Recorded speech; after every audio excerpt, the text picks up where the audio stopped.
Bonjour à tous, on se retrouve aujourd'hui pour parler de la stérilisation, partie 4.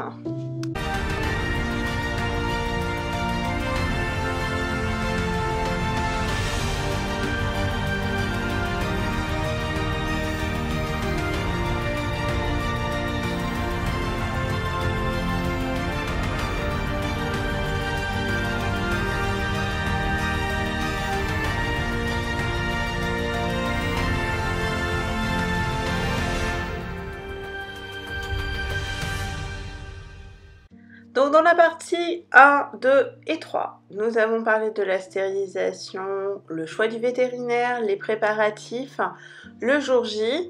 On a vu aussi ce qui se passait, ce qu'il fallait vérifier à J+1, le rendez-vous de contrôle à J+2. Maintenant, on va parler de ce qui se passe à partir de J+3 jusqu'à J+5. Donc moi déjà, j'ai eu des changements de comportement au niveau de Polochon.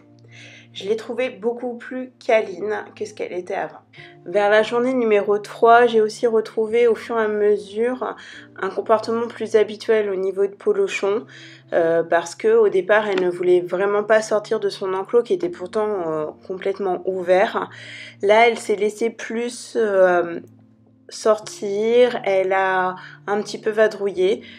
Donc c'était vraiment une Polochon que je retrouvais, que je n'avais pas l'habitude moi de voir prostrée habituellement. Donc de J+3 à J+5, j'ai continué du coup de lui mettre des gouttes toutes les 2 heures. Et j'ai vu aussi que son transit était toujours avec des petites crottes, mais le vétérinaire m'a rassurée, il m'a dit que c'était totalement normal, qu'il fallait pas s'inquiéter là-dessus. Et au contraire, parce que si on s'inquiète, du coup le lapin prend notre inquiétude et du coup y a un risque d'arrêt de transit pour lui. Tous les matins, je devais lui donner son médicament, le Melosus, qui était un antidouleur suite à la stérilisation. Et en plus, je lui donnais des gouttes dans les yeux, donc que j'ai fait toutes les 2 heures. Et après, on a fait 3 fois par jour. Et du coup, j'ai l'impression que cet acte a permis à Polochon de prendre confiance en moi, de voir que j'étais là pour elle et que je l'aimais en fait, que vraiment il y avait un lien entre nous deux. Le vétérinaire m'a aussi dit que c'était pas anormal cette situation parce que les gouttes que je lui mettais dans l'œil avaient vraiment un effet d'anesthésiant. En fait, dès qu'on le met dans l'œil, ça rafraîchit l'œil et ça a anesthésié toute la douleur qu'elle avait. Donc les jours se passent, on arrive du coup au jour numéro 6. Le transit est toujours avec des petites crottes, mais en fait c'est normal avec l'ulcère.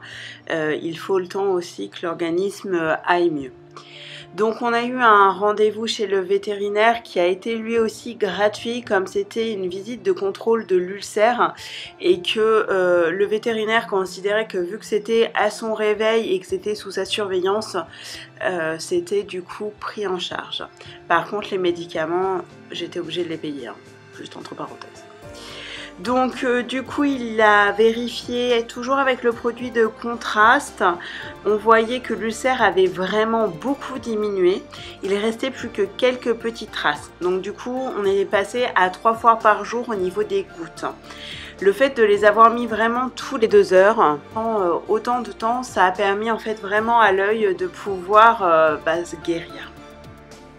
Ensuite, moi j'ai remarqué aussi personnellement qu'il y a eu un changement de hiérarchie. Vraiment, c'est vraiment à J+6 je m'en suis aperçue. Je suis devenue du coup le dominant dans notre relation. Donc Polochon me remerciait de ses soins, ce qui était absolument hors de question dans les débuts du traitement parce que pour la petite histoire, Polochon, dès que je l'ai eu, je ne l'ai pas prise dans mes bras.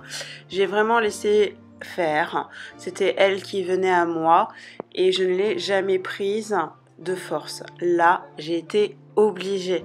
Donc au départ, ça a été un choc pour Polochon, je pense.